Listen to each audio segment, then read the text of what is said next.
Eto naman mga ka-RSP, sa mundo ng sining, walang limitasyon sa imahinasyon at talento. Sa kabila ng mga hamon, ang mga artist ay patuloy na bumubuo ng mga obra na nagbibigay ng inspirasyon at saya.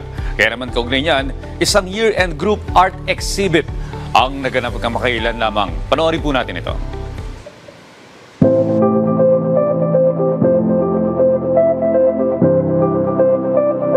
Talaga namang creativity knows no boundaries. Dahil sa kabila ng limited resources ng ilang artist, nagagawa pa rin nilang lumikha ng mga obra. Ang kahangahangang talento at pagmamahal sa sining ang patuloy na nagpapatakbo sa kanila. Rentals are very high, expensive. So when places like this are provided for exhibition, it gives artists a feeling of importance. It gives the artists a feeling that they have a safe haven to go to. Sa naganap na opening ng isang art exhibit, kitang-kita sa kanilang mga artwork ang bagong istorya at ideya na tsak na magdadala ng inspirasyon sa mga art enthusiast.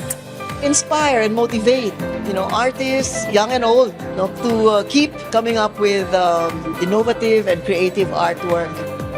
Ang year-end group show na ito ay pinangunahan ni dating Education Secretary at ngayon Center Director Leonor Briones.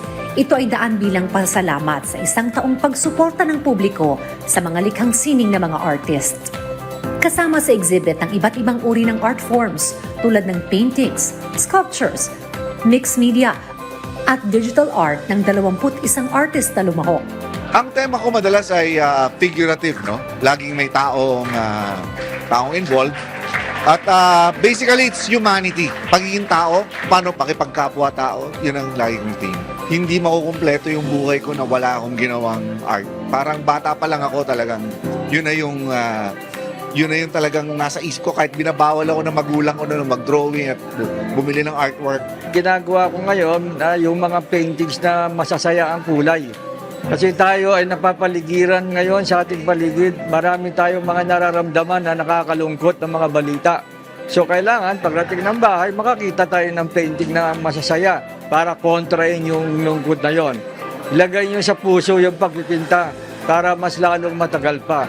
Pagkat ang painting ay mahalaga. This is one form of spiritual medication.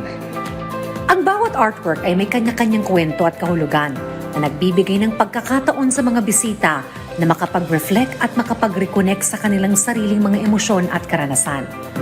Ang exhibit ay bukas sa publiko hanggang January 17, 2025. Huwag palampasin ang pagkakataon na makita at ma-appreciate ang mga likhang sining na patunay ng hindi natatapos na pagkamalikhain ng mga Pilipino.